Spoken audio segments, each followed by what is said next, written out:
And we're back. Welcome to Third Coast Radio. I'm your host, Kamikaze the Kingmaker, in the building with the cool kids. Treon Santana and Kayla Renee. We got House of Mars in here. And as promised, at the top of the show, you saw her performing at Jackson Indie Music Week at the Icon Awards at Dueling Hall. So, of course, we had to get her right here in the studio, man. We had to get her live in here on Third Coast Radio. We've been playing a record on Third Coast Radio as well. So, of course, we got to get you in here so we can actually talk to you in person and in the flesh. Y'all make some noise. It's Tarah Jaye in the building.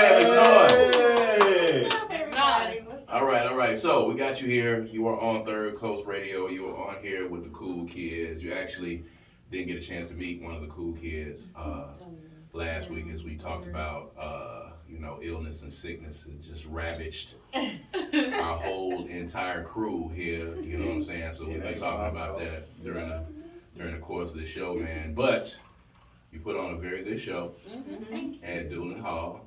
And, of course, Treon Santana and Kayla Renee were there. They got to see you in the flesh, so I know they've got some questions. But talk a little bit about Jackson Indie Music Week and talk a little bit about your performance and what you felt on the stage at Dueling Hall that night and what the night felt like and all of that good stuff, man. Just tell us how you were feeling.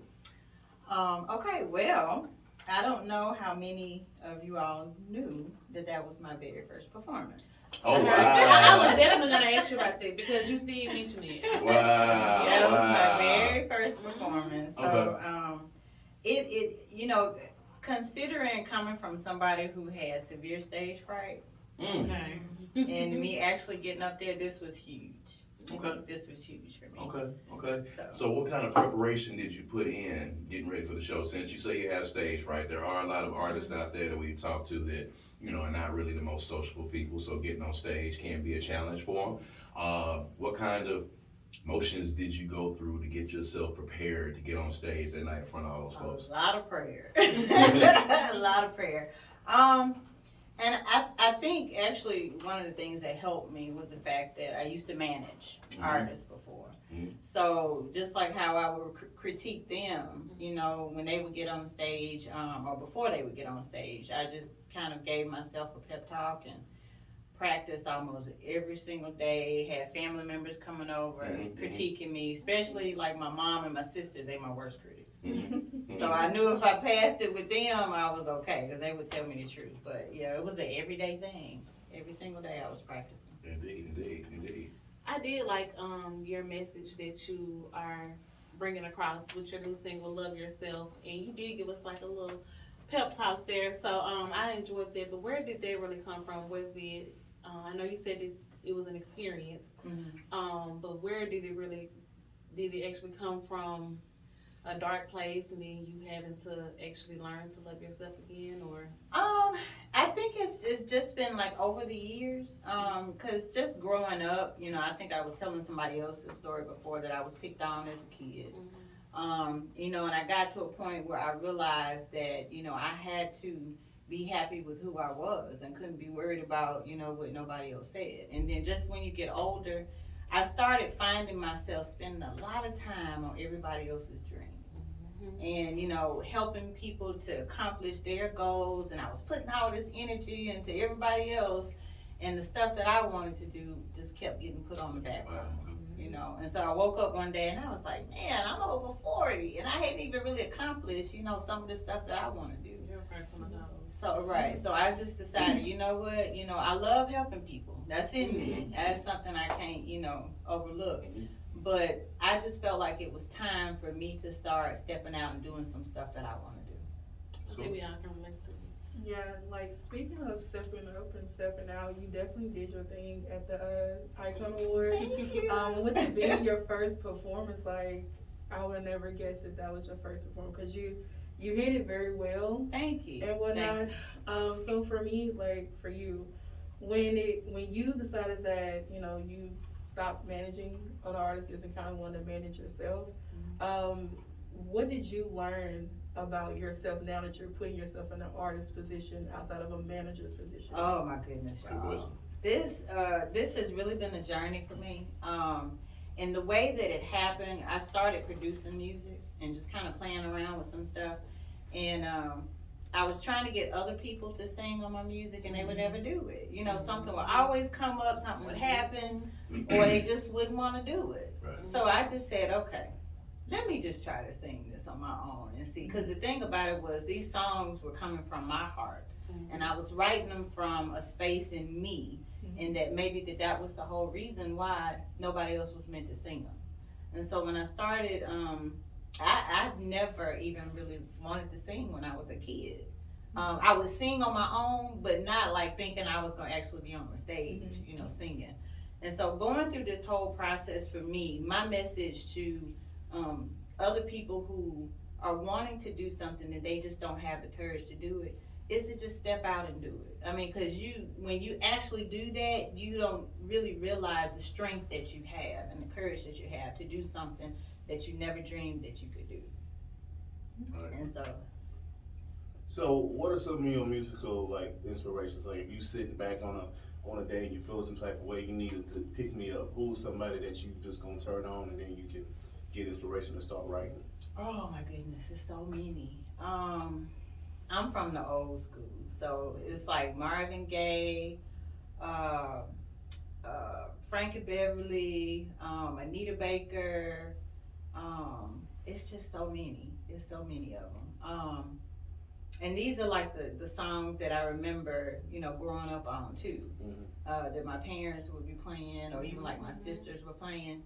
And this stuff just sticks with me, you know, and it's just the flavor and the diversity in the music back then was so different, and it just seems like it hits you in a different place than a lot of the music does now. And so I always go back to the old school music. Now some of the newer ones I would probably say would be like Alicia Keys or Herb. Yes, those are kind of the ones that I gravitate to because their voices, I would say, are similar to mine when it comes to lower range voices. So, what would you say is the difference in approaching the show? You know, coming from a manager space, and Dreon kind of hit on it, but coming from a manager space, and you know, having managed Tawana Shante previously, who you know, an excellent artist that have been doing her thing as well. How did you approach the show that night? You talked about the pep talk part, but what's the difference between you getting ready to go on stage and you getting an artist prepared to go on stage? Not being so hard on myself. So you take it easy on yourself when it's you on stage, and then you harder when No, not necessarily. Not necessarily. From the top rope. Because actually, I think I'm probably harder on myself than I was on everybody else. And I didn't give myself a chance to congratulate myself for the accomplishment that, you know, that I did, that I actually did this. And so I had to shake myself out of that and say, Tarah, you're supposed to be here and have fun. You know what I mean? Absolutely. And allow people to hear the message that you're trying to give with your music. And snap out of this manager mode. Stop thinking, you know, stop analyzing the stage. Stop, you know, trying to figure this out and where's this person. So you got somebody doing it for you now, though. You got somebody acting in a manager mode for you. I do now. Okay. Yes. Okay. That's excellent. That's excellent. So what's the next move? This is your very first performance, and of course, nobody knew it until, you know, you're telling the world right now that was your first time on stage. So what's next, music-wise, project-wise? You know, what are you preparing to do? What can we be looking forward to? Well, my plan is that I'm releasing my album, hopefully at the end of February. I'll be finished with it. I have one more song that's left that I need to get done. And are you playing any instruments? Do you play? Well, I produce all the music that's on it. Yeah, I did all the music on the album. So you're programming, playing? I mean, what you? Yeah. I program all the music. Now, as far as the instruments, I've gotten a couple of people, musicians that I know to play some of the instruments. But as far as the music production, I'm doing all of it. Wow. Have you done any production for some other artists that have actually used it? I know you said, you know, a lot of people weren't, but, you know, have you done some stuff for some other artists? Not yet. Actually, I have a song right now that I'm waiting any day now to hear back. I did one for Erykah Badu. Wow. So I'm waiting, you know, to get the thumbs up with that one on her. But as far as instruments that I play, I do play a little bit of piano, and I played flute. I was in the boom. I was there Okay. playing The flute greatest there. band in the land. That's Yeah. right. A little bit of sax, and that's about it. So you say that so, you know. Say So something. there. Yeah. I play a little bit of several things. I do, you know, Y'all don't a play? few, Y'all don't play? a few instruments, you know, a little sax, a little flute, you know, I dabble here and there. Okay, I get it. So you produce your own music. You got this brand new album coming out. There gonna be any visuals that come along with it? Now as of right now, I already have the music video out for my single, Love Yourself. That's already on YouTube, which I did myself, y'all. The thing about this that I've learned that you can be quite resourceful when you have to end up doing things on your own. Yeah. And you really surprise yourself, you know, when you just say, okay, you know what, let me just try to see, you know, what I can do with this. But I'm planning on releasing the album, and then I got a lot of work to do, you know, just from a manager standpoint. I'm trying to, you know, see about getting some more, you know, performances under my belt, a couple of festivals. Okay. And really, y'all, I'm just gonna see where God is gonna take me with this. Yeah. So so are you done on the management side for right now? You gonna take a break from that, or what do you think's gonna happen with that? Well, just like with my song, Love Yourself. I think that for right now, I'm just gonna focus on me. Okay. With doing this. And I'm with that. I think That that's a sounds good thing. good. Yeah. I have Yes. a follow-up question. As a follow-up question. How important is mental health on, because you've been on both sides, the manager side, and now you're on the artist side, so how important is mental health in preparing to, you know, make music and start on like these journeys? It's very important. And mainly I say that because, you know, the music industry is a beast. And it's probably one of the hardest industries. But you have to be grounded, you know, in yourself. And when you're trying to get into the music industry, people will quickly try to tear you down, you know. And if you don't have that foundational just confidence in yourself, you can lose it quickly. And somebody who's really, really talented may decide to just throw in the towel, you know, just because of how they're treated with it. And so, you know, you have to find that balance of understanding that you can't wear your emotions on your sleeve. You got to go into this thing being focused on what it is that you want and stick with that, you know, and make sure that you constantly, every single day, give yourself love. Because if you don't do it, you can't sit around waiting for somebody else to do it, especially in the music industry. So it's very important. That's a good gem there. It is, absolutely. I always say too, artists, you know, make the best managers, managers make the best artists. I think there's a synergy that exists there from knowing how both of those sides work. And, you know, I think you work, you know, those two lanes very well. Because again, you appear to be very polished on stage. There's no way we would have known that was your first performance at the Icon The Awards. dancing, So. I can't forget about the dancing. Yeah. Yeah, You were ready. Yeah. He missed out. He missed out. He missed it. And your dancer, by the way, cooks some excellent veggie dishes too. Yeah, by the way. she's an excellent cook. She is an excellent cook. She's got some extremely good veggie dishes that she does as well. But yeah, Robert missed the dancer and the performance. He missed the entire thing. After the interview, I'm gonna go walk down the street slow, and they're gonna play the Hope music from, you know, back in the 80s. Yeah. Yeah. They get the image. Yeah. They get it. They get it.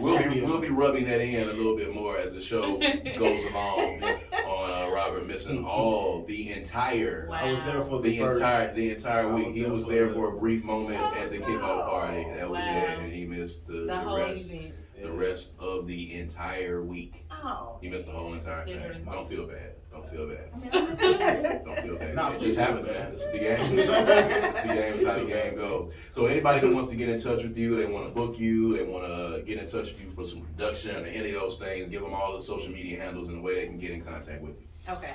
I'm on Facebook, Instagram, I'm on TikTok, Okay. YouTube, and basically just look up Tarah Jaye. And then as far as my website, you can contact me directly through my website. And I have my own company. It's called Life Artistry Productions. And so that's my website. It's Fantastic. lifeartistryproductions.com. There it is. Are you doing any TikToks? Any crazy TikToks on TikTok yet? I got a couple of crazy See, ones on we'll go over there and check it out. We're gonna see. We gotta go over there and check it out. Tarah Jaye, ladies and gentlemen, in here representing for the R&B singers and excellent performance at the Jackson Indie Music Week Icon Awards. We've been playing the song here on Third Coast Radio. I'm gonna give it some more bump to since she's here in the studio. And be looking out for some great things from Tarah Jaye in the future going forward. All right, this is Third Coast Radio. We'll be right back. Dun, dun, dun, dun.